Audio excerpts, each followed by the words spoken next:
আল্লাহ বলছেন মুসা এটা করলা কি? আল্লাহ এটা কোনো কথা হইল? কোনো কথা নাই, বার্তা নেই, এসে আমার নিয়ে যেতে চায়।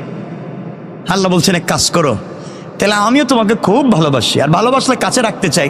তুমি যদি পৃথিবীতে বেঁচে থাকতে চাও, তাইলে তুমি এই পৃথিবীর সব থেকে দামি একটা বকরির যে পাল আছে, পাল সমান তাদের শরীরে যেই লুম আছে, পশম আছে, এই পরিমাণ হায়াত তোমাকে দেব, তুমি বেঁচে থাকো। তিনি বলছেন আল্লাহ এরপরে কি হবে? বলে এরপরেও লুম শেষ, পশম শেষ, তোমার জিন্দগির হায়াত শেষ, আশা লাগবে। আল্লাহ শেষ দিন শেষে তো আশাই লাগবে, আশা লাগবে। আল্লাহ এভাবেই ভালোবাসতে চান। আমরা সামনের দিকে কথা বলবো। সুতরাং এই আয়াতে কয় জিনিস পাইলাম? চার। এরপরের আয়াত আল্লাহ রাব্বুল ইজ্জত ওয়াল জালাল আমাদের আকীদা, আমাদের বিশ্বাস সম্পর্কে আল্লাহ পরিষ্কার ধারণা দিতে চান। বান্দারে দুনিয়ার জমিনে বিশ্বাস নষ্ট করতে দেওয়া যাবে না। কোন বিশ্বাসে পড়ে ঈমান নষ্ট হয়ে যাবে? আল্লাহ রাব্বুল ইজ্জত ওয়াল জালাল বলছেন যে বিশ্বাসগুলো ঈমান নষ্ট হয়, ওই বিশ্বাসগুলোর দিকে আল্লাহ নিয়ে যেতে চাচ্ছেন। এরপরে আয়াতে আল্লাহ বললেন ইন্নাল্লাহা ইনদাহু ইলমুস সাআহ ওয়া ইউনাজ্জিলুল গায়স ওয়া ইয়ালামু মা ফিল আরহাম ওয়া মা তাদরি নাফসুম মাযা تكسب غدا وما تدري نفس بأي أرض تموت إن الله عليم خبير। আল্লাহ রাব্বুল ইজ্জত ওয়াল জালাল বলেন মুসলমানেরা, দুনিয়াবাসী, আল্লাহ রাব্বুল ইজ্জত ওয়াল জালাল জানায়া দিলেন দুনিয়ার মুসলমানেরা শোনো, নিশ্চয় আল্লাহর কাছে কিয়ামতের জ্ঞান রয়েছে। আল্লাহ রাব্বুল ইজ্জত ওয়াল জালাল বলছেন ইন্নাল্লাহা ইনদাহু ইলমুস সাআ, নিশ্চয় আল্লাহর কাছে কিয়ামতের দিনের জ্ঞান রয়েছে। দুনিয়ার জমিনে মানুষ কিয়ামতের দিনকে নিয়ে বিভ্রান্ত করতে পারে, তোমাদেরকে ভুল পথে পরিচালিত করতে পারে। কিয়ামতের দিন বলতে কিচ্ছু নাই বলতে পারে, কিয়ামতের দিন সম্পর্কে দশা তৈরি করতে পারে, আর বলতে পারে ক্ষমতা আমার, শক্তি আমার, প্রভাব আমার, যা মন চায় করতে পারি। কিয়ামত হবে কিনা, আল্লাহ আমাকে পাবেন কিনা, এই কথা মানুষের মন্তরের ভিতরে চলে আসতে পারে, সন্দেহ তৈরি হতে পারে। সুতরাং তুমি আল্লাহ তাআলা বলছেন জানায়া দিতে পারেন যে দুনিয়ার জমিনে কিয়ামত কখন হবে, কিয়ামত কোন দিন হবে, কিয়ামত কেমনে হবে, পৃথিবীর কেউ জানে না, একমাত্র জানেন কে? দুনিয়ার জমিনে কোনো পীর, কোনো মাশায়েখ, কোনো ওলিয়া ওলিয়া, আমার বাবা, আমার দাদা, কেউ যদি বলে অমুক দিন কিয়ামত হবে, আজকে হবে, কালকে হবে, আগামী বছর হবে, এ কথা যদি বলে সম্পূর্ণ মিথ্যা কথা। কারণ আল্লাহ বলছেন এই জ্ঞান পৃথিবীর কোনো সৃষ্টির কাছে আমি দেই নাই, এই জ্ঞান একমাত্র আছে কার? এই দিনকে আল্লাহ তাআলা গোপন রেখেছেন। এরপরে আল্লাহ রাব্বুল ইজ্জত ওয়াল জালাল বলছেন ওয়া ইউনাজ্জিলুল গায়স, কোন দিন কোথায় বৃষ্টি হবে, কখন কখন কোথায় কতক্ষণ বৃষ্টি হবে, কখন কোথায় বৃষ্টি বর্ষণ হবে কেউ জানে না। কোন দিন কোথায় ভূমিকম্প হবে কেউ জানে না। কোন দিন কোথায় প্লাবন হবে, বন্যা হবে কেউ জানে না। গত বছর সিলেটে বন্যা হলো নাকি, আর এই বছরে চট্টগ্রামে বন্যা হলো। সুতরাং কখন কোথায় হবে কেউ জানে না, কখন কোথা থেকে ভূমিকম্প হবে কেউ জানে না। আল্লাহ রাব্বুল ইজ্জত ওয়াল জালাল বলছেন ওয়া ইউনাজ্জিলুল গায়স, এই জ্ঞান আমি আল্লাহ কাউকে দেই নাই। কখন কোথায় কেমনে বৃষ্টি হবে কেউ জানেন না, একমাত্র জানেন কে? আল্লাহ রাব্বুল ইজ্জত ওয়াল জালালের পরে বললেন ওয়া ইয়ালামু মা ফিল আরহাম, মায়ের পেটের ভিতরে কি আছে, গর্ভাশয়ে কি আছে, পৃথিবীর কেউ জানে না, একমাত্র জানেন কে? আল্লাহ রাব্বুল ইজ্জত ওয়াল জালাল বললেন পেটের ভিতরে ছেলে না মেয়ে, মেয়ে না ছেলে, নাকি ছেলে মেয়ে, নাকি টুইন বেবি আছে, কেউ জানে না, একমাত্র জানেন কে? আপনারা বলবেন তো এখন তো এক্সরে করার মাধ্যমে দেখা যায়, বিভিন্ন পরীক্ষার মাধ্যমে দেখা যায়, দেখা যায় না? বিভিন্ন পরীক্ষা করে দেখা যায় পেটে কি আছে, আল্লাহ রাব্বুল ইজ্জতুল জালাল বললেন, যখন আমি একটা স্ট্রাকচার তৈরি করে দেই, হাত পা তৈরি করে দেই, তখন বুঝতে পারে অনেকেই ভুলও বুঝে, একটা দেখছে আর একটা হইছে। আল্লাহ বলেন মেশিনে তারে দেখাইছে যখন আমি স্ট্রাকচার তৈরি করে দিলাম। কেন যখন কোনো স্ট্রাকচার ছিল না, যখন বাবার পিঠ থেকে নির্গত হওয়া, সবেগে নির্গত হওয়া এক ফোঁটা নাপাক পানি যখন মায়ের রেহেমের ভিতরে যায়, পৃথিবীর কোনো মেশিন বলতে পারবে না এই পেটের ভিতরে কি আছে, একমাত্র জানেন কে? আল্লাহ বলছেন এই বিশ্বাসগুলো তোমাদের জানা লাগবে, রাখা লাগবে। এই বিশ্বাসগুলায় যদি তোমাদের ভুল হয়, ঈমান থাকবে না। আল্লাহ রাব্বুল ইজ্জত ওয়াল জালাল বুঝাতে চাইলেন কিয়ামত কখন হবে কেউ জানে না, জানেন কে? 2 নাম্বার, আল্লাহ রাব্বুল ইজ্জত ওয়াল জালাল বুঝাতে চাইলেন বৃষ্টি কখন হবে কেউ জানে না, জানেন কে? 3 নাম্বার, আল্লাহ রাব্বুল ইজ্জত ওয়াল জালাল বললেন মায়ের পেটের ভিতরে কি আছে কেউ জানে না, কে জানেন? আরো জোরে বলেন। এরপর আল্লাহ বললেন ওয়ামা তাদরি নাফসুম মাযা তাকসিবু গাদা। আল্লাহ রাব্বুল ইজ্জতুল জালাল বললেন কেউ জানে না আগামীকালকে সে কি উপার্জন করবে এবং কি করবে, কেউ জানে না, একমাত্র জানেন কে? আল্লাহ রাব্বুল ইজ্জতুল জালাল বলেন আগামীকালকে সে কি উপার্জন করবে। হয়তো উপার্জনের জন্য বের হয়েছে, রাস্তায় মরে গিয়েছে, জানে না কি উপার্জন করবে। হয়তো চাইছে একটা, পেয়ে গেছে আরেকটা। আল্লাহ বুঝাতে চাইলেন আগামীকালকে কি উপার্জন করবে, কি খাবে, কেউ জানে না, একমাত্র জানেন কে? আপনি আজকে 2.5 কেজি 3 কেজি ওজনের ইলিশ মাছ কিনলেন, বড় একটা খাসি কিনলেন, আগামীকালকে খাবেন, বাড়িতে পাঠাইয়া দিছেন ঠিকই, রাত্রবেলা ঘুমাইছেন, আপনি জানেন না ঘুমের বিছানায় আপনি মরে যেতে পারেন কি পারেন না? আমি মরে যেতে পারি কি পারি না? সুতরাং আগামীকালকে কি খাবো, আগামীকালকে কি উপার্জন করব, পৃথিবীর কেউ জানে না, একমাত্র জানেন কে? আওয়াজ করে বলেন। এরপর আল্লাহ রাব্বুল ইজ্জত ওয়াল জালাল বললেন ওয়ামা তাদরি নাফসুম বিআই আরদিন তামুত। আল্লাহ রাব্বুল ইজ্জত ওয়াল জালাল বলতে চাইলেন কোন দেশে কে কখন, কোন দেশে কে কখন, কোন দেশে কোথায় কেমনে মরবে কেউ জানে না, একমাত্র জানেন কে? সুতরাং আল্লাহ বুঝাতে চাইলেন 2টা আয়াতে। 1 নম্বরে বলতে চাইলেন বান্দা দুনিয়ার জমিনে চলার পথে একমাত্র আমাকে ভয় করবা, কিয়ামতের দিনকে ভয় করবা। ওই কাজ করতে গেলে খবরদার শয়তান যেন তোমাদেরকে ধোঁকা না দেয়, দুনিয়া যেন ধোঁকা না দেয়। বান্দার এই 4 কাজ মনে রাখবা। আর ওই কয়েকটা জিনিস নিয়ে তোমাদেরকে বিভ্রান্ত হতে হবে না। 1 নম্বর, আল্লাহ রাব্বুল ইজ্জতুল জালাল বললেন কিয়ামত কোন দিন হবে, কেমনে হবে, কোথায় হবে, কিভাবে হবে, কেউ জানে না, একমাত্র জানেন কে? 2 নম্বর, বৃষ্টি কখন কোথায় হবে কেউ জানে না, জানেন কে? 3 নম্বর, পেটের ভিতরে মায়ের গর্ভাশয়ের ভিতরে কি আছে কেউ জানে না, একমাত্র জানেন কে? এরপরে আল্লাহ রাব্বুল ইজ্জতুল জালাল বললেন 4 নম্বরে কে আগামীকালকে কোথায় কি উপার্জন করবে কেউ জানে না, একমাত্র জানেন কে? 5 নম্বরে আল্লাহ রাব্বুল ইজ্জতুল জালাল বললেন কে কখন কোন দেশে কেমনে মরবে কেউ জানে না, একমাত্র জানেন কে? আল্লাহ রাব্বুল ইজ্জতুল জালালের পরে বললেন ইন্নাল্লাহা আলিমুন খাবীর। আল্লাহ রাব্বুল ইজ্জতুল জালাল বললেন আল্লাহ সর্বজ্ঞ, সব বিষয়ে সম্যক তার জ্ঞান আছে। আপনি কি করলেন, আপনি ধোঁকাবাজি করলেন কিনা, বেঈমানি ধান্দাবাজি করলেন কিনা, কাকে নিয়ে কি করেছেন, পৃথিবীর কেউ আপনাকে ধরতে পারে নাই। আপনার এত দুম্রজাল একমাত্র আওয়াজ করে বলেন কে?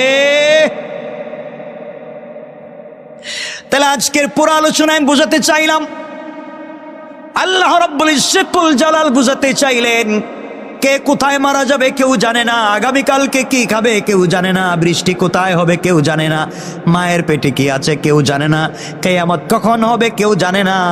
এই না জানা বিষয়গুলো আমার কাছে রেখে দিয়েছি, সুতরাং কেউ যদি বলে জানে, মনে করবেন আমাকেও ভয় করে না, কিয়ামতের দিনকেও ভয় করে না, সে দুনিয়া এবং শয়তানের ধোঁকায় পড়ে আছে। ঠিক কিনা বলেন? কথা কি বুঝাতে পেরেছি? দুটো আয়াতকে মিলিয়ে দেওয়ার জন্যই কথাগুলো বলছি। আল্লাহ রব্বুল ইজ্জত ওয়াল জালাল বুঝাতে চাইলেন, কেউ যদি দেখো আগামীকালকে কি খাবে তা নিয়ে ব্যতিব্যস্ত হয়ে গিয়েছে, আগামীকালকে কি করবে তা নিয়ে ব্যতিব্যস্ত হয়ে গিয়েছে, টাকা কোথায় রাখবে, বাড়ি কোথায় রাখবে, এগুলা নিয়ে দুনিয়া নিয়ে ব্যস্ত হয়ে গিয়েছে, বুঝতে পারবা তার ভিতরে আমি আল্লাহকে দিয়ে কিয়ামতের দিনকে নিয়ে ন্যূনতম ভয় নাই। আজান হয়ে যাওয়ার পরে মসজিদে নামাজে যায় না, সত্য মিথ্যা জানবার পরে সত্যের পক্ষে দাঁড়ায় না, বুঝতে পারবা তাক ভিতরে আমি আল্লাহকে দিয়ে কোনো ভয়। সবাই বললেন না? আপনি জানেন যে দুটো পার্ট হয়ে গিয়েছে, এটা সত্য এটা মিথ্যা, আপনি বললেন আমি নিরপেক্ষ, আপনি হলেন এই সমাজের টাটকা শয়তান। কথা বললেন না কেন? আপনি জানেন যে এটা সত্য এটা মিথ্যা, আপনি বলছেন আমি নিরপেক্ষ, মানে আপনি অরিজিনাল শয়তান। কারণ রাসূল পাক সাল্লাল্লাহু আলাইহি ওয়াসাল্লাম বলেছেন সত্য মিথ্যা আলাদা হয়ে যাওয়ার পরে আপনাকে একটা পক্ষ নিতেই হবে, হয়তো জান্নাতের না হয় জাহান্নামের, হয়তো সত্যের না হয় মিথ্যার। আপনি বলেন আমি মাঝখানে, আর কিছু আছে মাঝখানে? আপনারা কিছু বললেন না, আসতে বললেন যে কিছু আছে আর নাই, আপনাকে একটা পার্ট নিতেই হবে। আপনি বললেন আমি সত্যের পক্ষেও নাই মিথ্যার পক্ষেও নাই। ফেরেশতারা বলবে আপনি কোন পার্টে ছিলেন? বলে আমি কোনো পার্টে ছিলাম না। তাহলে আপনি কাছাকাছি আসেন, যাচ্ছা মতো পিটাই। এজন্যে সত্য এবং মিথ্যার যখন লড়াই হবে আপনাকে একটা বেছে নিতে হবে। আমি বলছি না আপনাদেরকে আপনারা মিথ্যার পক্ষে যাইয়েন না, আমি বলছি না আপনাদেরকে সত্যের পক্ষে থাকবেন না, আমি শুধু আপনাদেরকে বলছি রাসূল পাক সাল্লাল্লাহু আলাইহি ওয়াসাল্লাম তার জিন্দেগিতে সাহাবায়ে কেরাম, তাবেঈন, তাবে তাবেঈন, আইম্মা মুজতাহিদিন, সালফে সালেহিন, আকাবিরে দ্বীন, উলামায়ে মুতাকাদ্দিমিন, মুতাআখিরিন, আসফিয়ায়ে কেরাম পৃথিবীতে চলবার পথে যখন সত্য এবং মিথ্যার লড়াই হয়েছে, তার জীবন যৌবন বিসর্জন করে অস্তিত্বকে ধ্বংস করে সত্যের পক্ষে ছিলেন। আমি বলতে চাইলাম রাসূল পাক থেকে নিয়ে আমাদের আকাবির আসরাফ পর্যন্ত তারা সত্যের পক্ষে ছিলেন। আপনার কাছে দুটো পথ যদি আসে, সত্য এবং মিথ্যার দুটো পথ আসে, আমি আপনাদেরকে আসরাফের পথ দেখিয়ে দিলাম, আপনারা সত্যের পক্ষে থাকবেন। রব বলেছেন যদি না থাকে বুঝতে পারবা হয়তো তাকে দুনিয়া ধোঁকা দিয়েছে, আর না হয় নাফরমান শয়তান ধোঁকা দিয়েছে। কথা কি বুঝতে পেরেছেন? তাহলে আমরা এই আলোচনা থেকে বুঝতে পারলাম আমাদেরকে ধোঁকা দেয় কয় জিনিস। আপনারা আসতে বললে আমি কষ্ট পাব। দুই জিনিস ধোঁকা দেয়। এক নাম্বার দুনিয়া, এক নাম্বার দুনিয়া, দুই নাম্বার শয়তান। শয়তান এই দুটো জিনিস আমাদেরকে ধোঁকা দিতে পারে। আল্লাহ আমাদেরকে হেফাজত করুক, বলেন আমিন। আমাদের সময় কমে গেল। কার কখন মৌত হবে কথা বলবার জন্য আমি সংক্ষেপ করে একটা ঘটনা বলে দিই। কখন কেমনে মৌত হবে আপনি বলা, হারে এই ছেলেটা যদি আজকে রাস্তায় না বাইর হইতো তাহলে মোটর সাইকেল অ্যাক্সিডেন্ট করতো না, আহারে এই ছেলেটা যদি আজকে গাড়িতে না উঠতো এই ঝামেলায় পড়তো না, আজকে যদি সাঁতার কাটতে বুড়িগঙ্গায় না নামতো লাশ হয়ে বের হইতো না। আপনি এটা বলতে পারেন, আপনি বলতে পারেন। রব কি বলেছে? আমার মুসলমান বন্দেগান গভীর মনোযোগ। পয়গম্বর সুলাইমান আলাইহিস সালাতু ওয়াস সালামের জামানায় ঐতিহাসিক তত্ত্ব মতে আমি আপনাদেরকে বলছি, পয়গম্বর সুলাইমান আলাইহিস সালাতু ওয়াস সালামের জামানায় আল্লাহ তাআলা এক গোলামকে নির্ধারিত করে দিলেন তার মত অমুক জায়গায়, যেই দেশে তার মত, ধরেন তার মত চীন দেশে লেখা হলো, তার মত চীন দেশে লেখা। আজরাইল দৌড় দিলেন, ওখানে গিয়ে দেখলেন এই লোকটা নাই, সারা দেশ খুঁজলেন, মৃত্যুর মাত্র কয়েক মিনিট বাকি আছে, তাকে তো কোথাও খুঁজে পাওয়া যাচ্ছে না, কোথায় গেল? কোথাও তাকে খুঁজে পেলেন না, পুরা দেশ খুঁজলেন, এই নামে এই চেহারার কোন লোক তো তার কাছে নাই। কারণ আল্লাহ তাআলা যার মত লিখে দিয়েছেন তার ছবি সহ, তার বাপ দাদার নাম সহ, সে কোথায় তাকে অস্থায়ী ঠিকানা স্থায়ী ঠিকানা লিখে তা আল্লাহ আজরাইলের কাছে দেন। আজরাইল খুঁজতে লাগলেন অস্থায়ী স্থায়ী ঠিকানা, কোনো জায়গায় নেই, গেল কই? পুরো দেশের ভিতরে নাই, কিছুক্ষণ পরে তার মওত। হঠাৎ করে ঘুরতে লাগলেন, ঘুরতে ঘুরতে ভিন্ন একটা দেশে চলে গেলেন। ওখানে গিয়ে দেখেন হযরত সুলাইমান আলাইহিস সালাতু ওয়াস সালাম নসিহত করতেছেন, ওয়াজ করতেছেন। তার সামনে সকল প্রাণীরা বসা, মানুষেরা বসা। তাকায়া দেখেন আজরাইল। আজরাইল তাকায়া দেখেন ওই জায়গায় লোকটা বসে আছে। কিছুই বললেন না, এমনি তো মাথা গরম, খুঁজে পাচ্ছেন না।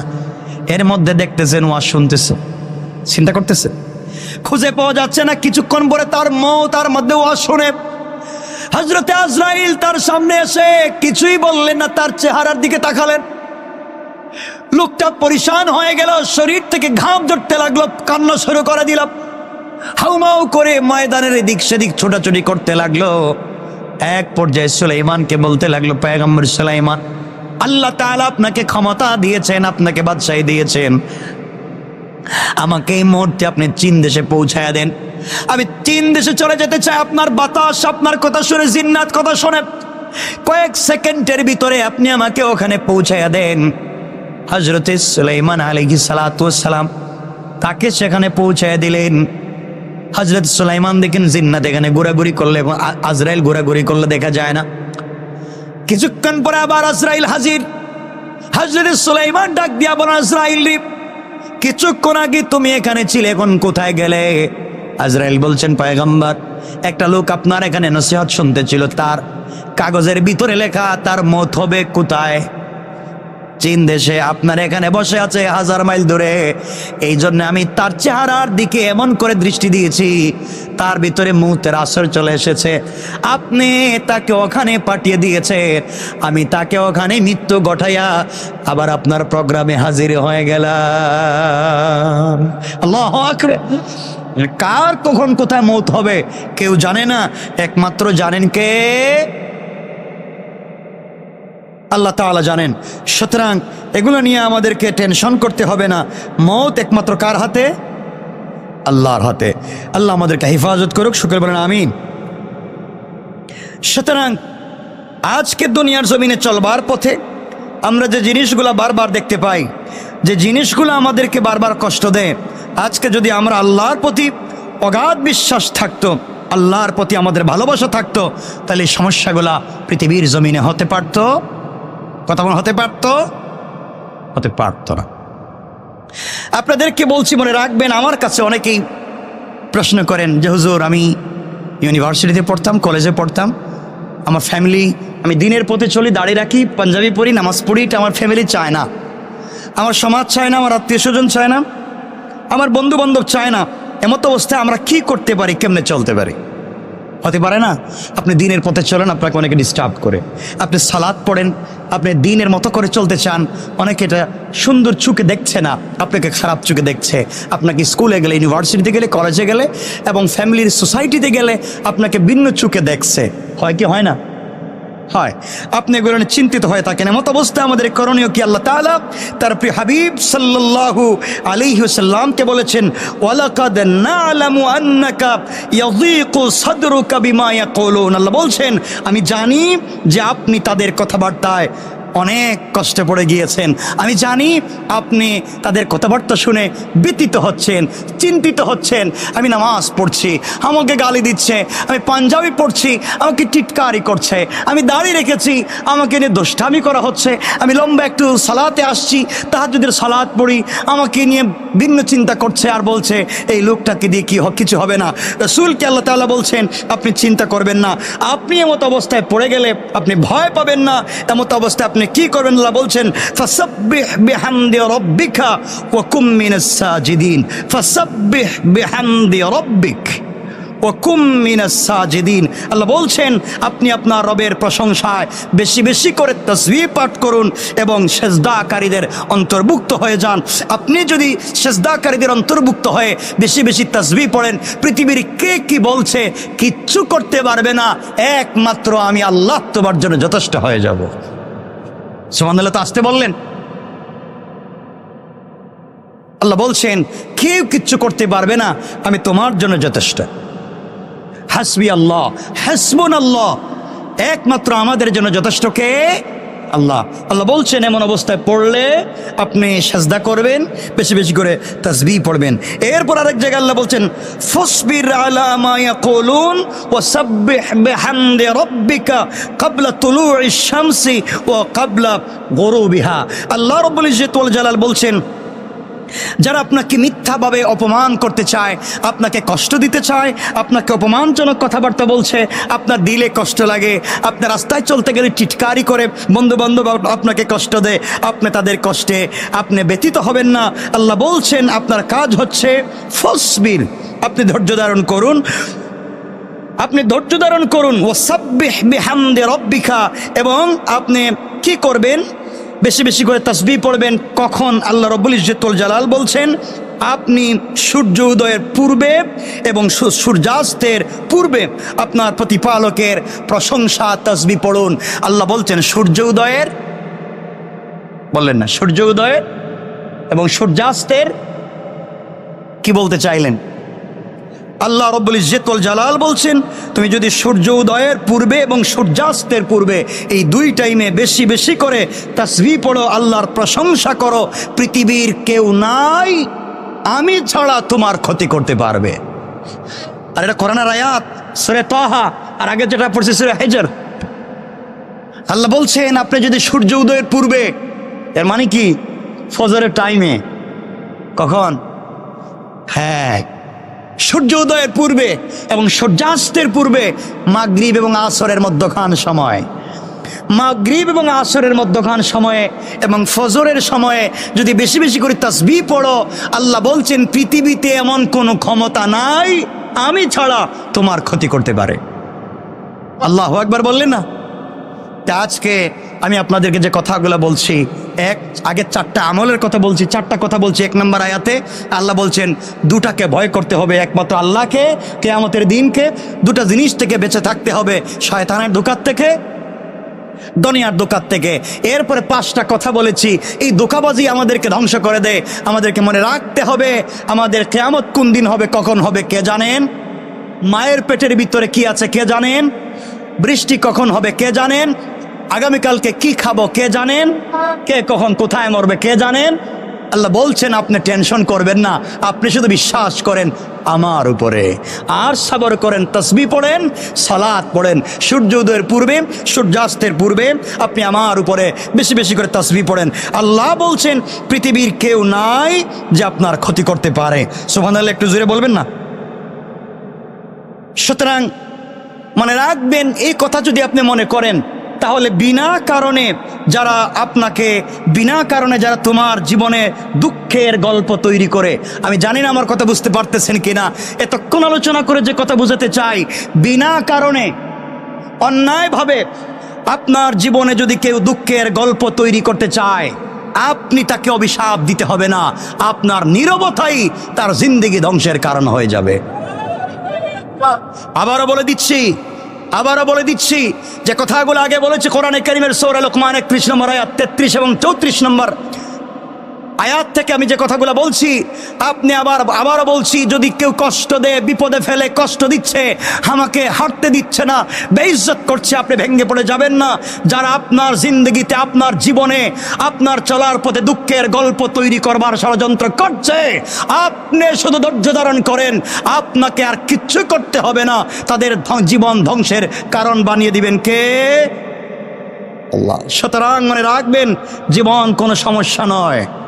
আবারও বলছি, জওয়ানেরা শোনো, হয়তো আবার কোন দিন কথা বলতে পারবো আমি জানি না, এজন্য কথাগুলো আবারও বলছি, শোনো, জীবন কোনো সমস্যার নাম নয়, জীবন কোনো সমস্যার নাম হতে পারে না যা আপনি খুঁজে সমাধান বের করবেন। আবারও বলছি, জীবন কোনো সমস্যা নয় যা আপনি সমাধান বের করবেন। জীবন হচ্ছে একটা বাস্তব অভিজ্ঞতার নাম। জীবন হচ্ছে আপনাকে একটা বাস্তব অভিজ্ঞতা, যেখান থেকে আপনি প্রতিক্ষণ, জীবন হচ্ছে একটা বাস্তবতা, জীবন হচ্ছে একটা বাস্তবতা যেখানে চলার পথে প্রত্যেকটা মুহূর্তে আপনি অভিজ্ঞতা সঞ্চয় করতে পারেন। জীবন কোনো সমস্যা নয় যে আপনি সমাধান করবেন, কারণ জীবন দিয়েছেন কে? আল্লাহ। এখানে আপনি কি সমাধান করতে যাবেন? জীবন দিয়েছেন যে, সমাধান কার কাছে? সুতরাং জীবন হচ্ছে একটা বাস্তবতা, জীবন হচ্ছে একটা বাস্তব লাইফ। সুতরাং বাস্তবতায় চললে আপনি চলার পথে অভিজ্ঞতা অর্জন করতে পারেন। সুতরাং কে কি বলছে, কে কি করছে, ওখানে কান না দিয়ে আমাদেরকে চলতে হবে বিশ্বাস করে, ভয় করে। কার উপরে? আল্লাহর উপরে। সময় কমে গেল, কথা চাইলেও আমি লম্বা করতে পারছি না, আমার মন চায় এই কথাগুলো বলবার পরে হযরত জাবির ইবনে আব্দুল্লাহ রাদিয়াল্লাহু তাআলা আনহুর জিন্দেগি থেকে আমি দু চারটা কথা বলি। হযরত জাবের রাসূল পাক সাল্লাল্লাহু আলাইহি ওয়াসাল্লামের শেষ সাহাবী, শেষ সাহাবী যার বাপের নাম হযরত আব্দুল্লাহ রাদিয়াল্লাহু তাআলা আনহু। হযরত জাবের তার বাপ রাসূল পাককে কতটুকু ভালোবাসতেন। হযরত জাবেরের কথা বললেই তো লম্বা হয়ে যায়, তার বাপের কথা বলি। মনে পড়ে গেল জাবের রাদিয়াল্লাহু তাআলার পিতার নাম হযরত আব্দুল্লাহ। আব্দুল্লাহ রাদিয়াল্লাহু তাআলা আনহু উহুদের যুদ্ধে শহীদ হয়েছেন। শহীদ হওয়ার আগের রাত্রে জাবেরকে ডাকলেন, জাবের আসো। জাবের কাছে পিচ্চি মানুষ, ছোট মানুষ, বসছেন বাবার কাছে। বাপ বলছেন, জাবের, এই পৃথিবীর পূর্ব থেকে পশ্চিম, উত্তর থেকে দক্ষিণ যা আছে সব কিছু থেকে আমি বাপ তোমাকে ভালোবাসি। সুবহানাল্লাহ বললেন। জাবের বলছেন, আব্বাজান, আমি আপনার ছেলে, আপনি আমাকে ভালোবাসবেন না তো কাকে ভালোবাসবেন? আমি জানি আপনি আমাকে ভালোবাসেন। আবার বলছেন, জাবের, আমি আব্দুল্লাহ বলছি, এই পৃথিবীতে একমাত্র তোমাকে সব থেকে বেশি ভালোবাসি। জাবের বলছেন, বাবা ঠিক আছে মানলাম, কি বলতে চান? হযরত আব্দুল্লাহ বলছেন, একটা কথা বলার জন্যই বলছি, এই এতক্ষণ যা বললাম তোমাকে ভালোবাসি পৃথিবীর সবচাইতে বেশি, মনে রাখবা এখানে একজন মানুষকে আলাদা রেখেছি, তিনি আমার কলিজার টুকরা নবী মুহাম্মদ রাসূলুল্লাহ সাল্লাল্লাহু আলাইহি ওয়াসাল্লাম। ও জাবের, পৃথিবীর সব থেকে তোমাকে ভালোবাসি এর অর্থ এটা নয় যে আমি আমার রসুল থেকে তোমাকে ভালোবাসি, বরং আমি আমার রসুলের জন্যে আমি জাবেরকে হাজার বার যদি ইসলামের জন্য জাবেরকে দুনিয়ার থেকে বিদায় করতে হয়, আমি আব্দুল্লাহ তাতে রাজি। আল্লাহু আকবার। জাবের, তোমাকে বলতে চাই, রাসূল পাক আমাকে বলছেন উহুদের যুদ্ধে চলে যাওয়ার জন্যে, আমি চলে যাচ্ছি। আর আমি দেখতে পাচ্ছি, সুঘ্রাণ পাচ্ছি, উহুদের ময়দানে যারা প্রথম কাতারে শহীদ হবে, আমি আব্দুল্লাহ মনে হয় প্রথম কাতারে থাকব। সুতরাং আমি মরে গেলে বাবার জন্য দোয়া কইরো, বোনদের সাথে ভালো ব্যবহার করবে, ফুফুদের খবর নিবে। আর আমি বাপ যে রাসূলের জন্য জীবন দিতে যাই, আমার চাইতে সে রাসূলকে বেশি ভালোবাসবে। সুবহানাল্লাহ বললেন না? আমার চাইতে সে রাসূলকে বেশি ভালোবাসবে। কথাগুলো লম্বা। হযরতে জাবের রাদিয়াল্লাহু তাআলা আনহুর বাপ হযরতে আব্দুল্লাহ যুদ্ধে চলে গেলেন। আমার বন্ধুগণ, যুদ্ধে যাওয়ার পরে দীর্ঘক্ষণ যুদ্ধ করলেন, শহীদ হয়ে গেলেন। শহীদ হয়ে যাওয়ার পরে কাফেরেরা হযরতে আব্দুল্লাহর লাশকে টুকরা টুকরা করে দিল। নাক কেটেছে, কান কেটেছে, হাত পা কেটে দিয়েছে, চিনা যায় না। হযরতে আব্দুল্লাহর লাশ পড়ে আছে, একত্রিত করা হলো। রাসূল পাক সাল্লাল্লাহু আলাইহি ওয়াসাল্লাম বললেন, কে এসেছে? সাহাবায়ে কেরাম বলছেন, ইয়া রাসূলুল্লাহ, আব্দুল্লাহর ছেলে জাবের এবং তার ফুফু এসেছেন। তাকে লাশ দেখানো যাবে না, ছোট্ট মানুষ, বাবার লাশ দেখলে কষ্ট পাবে। নবীজি বললেন, না না, তার বাপের লাশ দেখাও, তার বোনকেও ফুফুকেও লাশটা দেখাও। হযরতে আব্দুল্লাহ রাদিয়াল্লাহু তাআলা আনহুর হাত পা সব একত্রিত করা হলো। হযরতে জাবের বাবার লাশ দেখলেন, এক ফোঁটা চোখের পানি পড়ে গেল। বোন তার ভাইয়ের লাশ থেকে হাউমাউ করে কাঁদতে লাগলেন। নবীজি ডাক দিয়ে বলেন, ও সাহাবীরা, কার কান্নার আওয়াজ শোনা যায়? একজন মেয়ে মানুষের কান্নার আওয়াজ শোনা যায়, বলো কে? সাহাবায়ে কেরাম বলছেন, ইয়া রাসূলুল্লাহ, আব্দুল্লাহর বোন হাউমাউ করে কাঁদতেছে।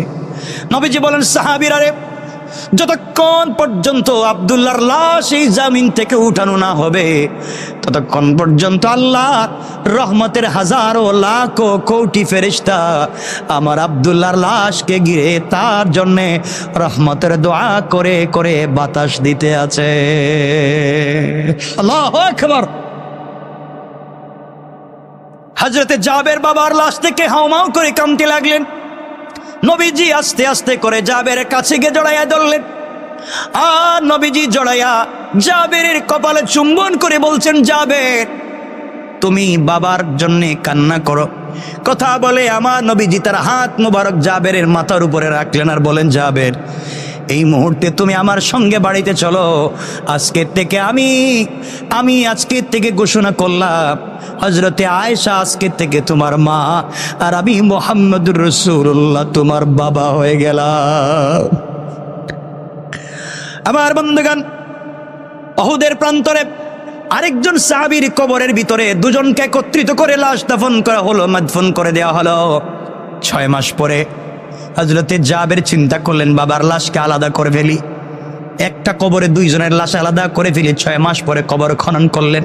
আল্লাহু আকবার, কবর খনন করে দেখেন 6 মাস আগে বাবার লাশ যেভাবে কবরে রেখেছেন, একটা কানে একটু মাটি লাগা ছাড়া একটা শরীরের ভিতরে একটা মাটিও পড়ে নাই। আল্লাহু আকবার। এটা তো 6 মাসের কথা বললাম। 40 বছর পরে হযরতে মুআবিয়া রাদিয়াল্লাহু তাআলা আনহুর জামানায় যখন উহুদকে খনন করার প্রয়োজন পড়ল, খনন করতে যখন গেলেন, 40 বছর পরে আব্দুল্লাহর কবর যখন খনন করা হয়েছে, 40 বছর আগে যেইভাবে লাশ রেখে দেওয়া হয়েছে, নবীজির ভালোবাসার কারণে 40 বছর পরে লাশ এভাবেই কাফন সহ অক্ষত রয়ে গিয়েছে। আল্লাহু আকবার বলেন। তারা রাসূলকে কেমন ভালোবাসতেন, আল্লাহকে কতটুকুন ভালোবাসতেন, আর সেদিকে যেতে চাই না। আব্দুল্লাহর কথা বহুত লম্বা। এরপরে হযরতে জাবেরের সঙ্গে রাসূলের অনেক স্মৃতি আছে, কথা বলতে চাইছিলাম এগুলা। জিন্দিগির শেষ জিন্দিগির স্মৃতি জাবেরের সঙ্গে, যেহেতু জাবের ছোট ছিলেন, খন্দকের যুদ্ধে রাসূলের সঙ্গে ছিলেন, রাসূলের পেটে পাথর ছিল, জাবের কি করেছিলেন। এরপরে 74 হিজরিতে যখন হাজ্জাজ ইবনে ইউসুফ খলিফা বাদশাহ হয়ে গেল, তখন তাদের উপরে কি হয়েছিল হাজ্জাজের মাধ্যমে। 78 হিজরিতে তিনি যখন ইন্তেকাল করেন, তখন কি অবস্থান হয়েছিল, কি করেছিলেন, সে কথাগুলো অনেক লম্বা, আমি আর সেদিকে যেতে চাই না। আপনারা আমার জন্য দোয়া করবেন, আমি আপনাদের জন্য দোয়া